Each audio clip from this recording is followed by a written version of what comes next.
saudara-saudari, keluarga-keluarga yang dikasihi Tuhan, Shalom. Selamat berjumpa kembali dalam Inspirasi Sabda bagi Keluarga. Hari ini Sabtu tanggal 17 Oktober tahun 2020.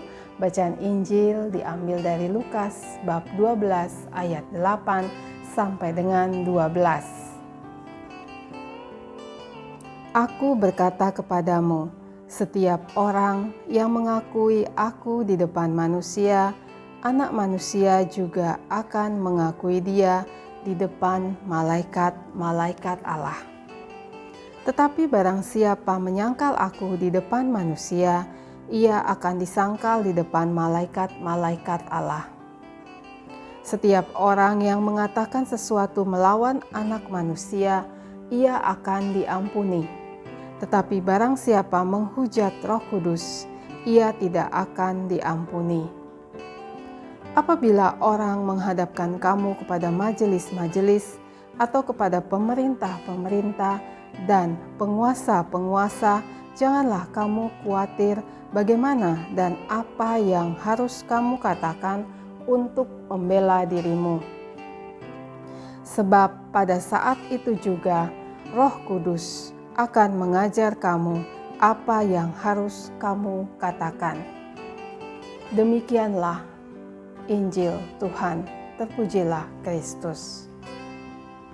Saudara-saudari terkasih, dalam nama Tuhan kita Yesus Kristus, bacaan Injil hari ini tentang mengimani Kristus. Mengimani Kristus merupakan tanda bahwa kita percaya dan mau membuka hati kita untuk lebih mengenalnya. Namun bagaimanakah sikap kita untuk mengimani Kristus, baik dalam keluarga kita atau lingkungan sekitar kita? Apakah kita selalu menghadirkan Yesus dalam setiap perbuatan kita? Atau sebaliknya, menutupi identitas kita sebagai pengikut Kristus? Dalam kehidupan keluarga kita masing-masing, peran orang tua adalah memberi teladan, mengimani Kristus kepada anak-anaknya. Contoh yang sederhana seperti ketika anak-anak belum bisa membuat tanda salib, orang tua membuat contoh atau memberikan contoh membuat tanda salib dalam berdoa. Mengenalkan Alkitab dalam buku cerita anak-anak, mengajarkan doa-doa singkat, atau melibatkan anak-anak untuk memimpin doa secara bergantian. Sedangkan cara kita menunjukkan identitas kita dalam mengimani Kristus antara lain, kita memasang salib di dalam rumah kita. Namun kita perlu sadari bahwa mengimani Kristus bukan hanya sekedar ucapan atau simbol, tetapi juga dinyatakan dalam perbuatan kita. Kita harus mampu menjadi pelaku sabdanya. Misalnya di dalam lingkungan sekitar kita, hendaknya kita turut dalam kegiatan. Seperti contoh ketika saya mengikuti kegiatan arisan. Kebetulan saya dipilih sebagai bendahara. Saya mengetahui hanya 2 warga yang beragama Katolik. Suatu ketika arisan diadakan bertepatan dengan jam misa. Saya mengatakan saya tidak bisa hadir dalam arisan karena saya harus pergi ke gereja. Dari perbuatan kecil tersebut, saya menyatakan iman akan Yesus, ada rasa bangga untuk menunjukkan identitas saya dengan cara yang sederhana. Saudara-saudari terkasih, meneguhkan iman akan Kristus tentunya harus dibangun dalam pondasi yang kokoh. Di dalam keluarga, orang tua berperan untuk meneguhkan iman anak-anak, terlebih pada masa pandemi ini. Ditambah lagi situasi yang kita terima akhir-akhir ini di media sosial terkadang menimbulkan kekhawatiran. Peran orang tua dibutuhkan untuk mampu menciptakan keterbukaan antar anggota keluarga untuk saling berbicara menghadapi situasi tersebut. Mengarahkan anak-anak untuk membiasakan memfilter berita yang diterima dengan cara membaca atau mendengar dari sumber aslinya yang dapat dipercaya. sehingga dalam diri anak-anak belajar untuk tidak mudah terprovokasi. Mengarahkan anak-anak untuk tidak ikut-ikutan menyebarkan berita yang belum tentu kebenarannya.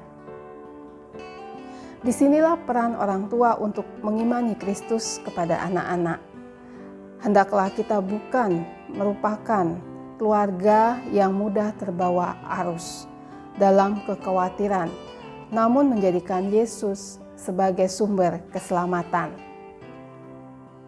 Seperti tertulis dalam Matius bab 7 ayat 24 sampai dengan 25, setiap orang yang mendengar perkataanku ini dan melakukannya, ia sama dengan orang yang bijaksana, yang mendirikan rumahnya di atas batu. Kemudian turunlah hujan dan datanglah banjir. Lalu angin melanda rumah itu, tetapi rumah itu tidak rubuh, sebab didirikan di atas batu.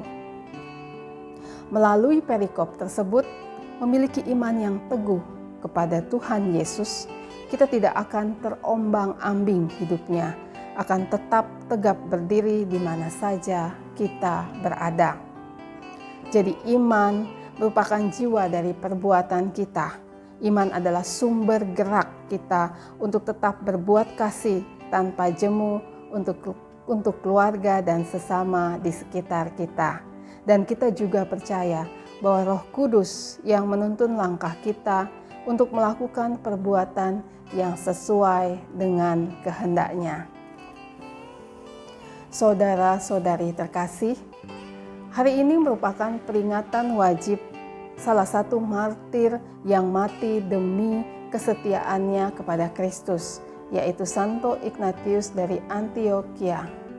Salah satu surat yang dituliskannya adalah, "Doakanlah aku agar aku mendapat kekuatan lahir dan batin, menjadi seorang yang tabah dalam iman, dan supaya aku menjadi benar-benar Kristen, bukan saja dengan nama, tetapi lebih-lebih dengan perbuatan nyata." Melalui bacaan Injil hari ini dan juga teladan dari Santo Ignatius, kiranya dalam keluarga kita masing-masing untuk turut setia dalam iman, percaya dan bangga kepada Kristus dengan mengenalnya lebih sungguh-sungguh, dalam penyertaan Roh Kudus mampu mewartakan dan menjadi pelaku sabda Allah, tetap tegap berdiri dengan kokoh dan kuat dimanapun kita berada. Amin.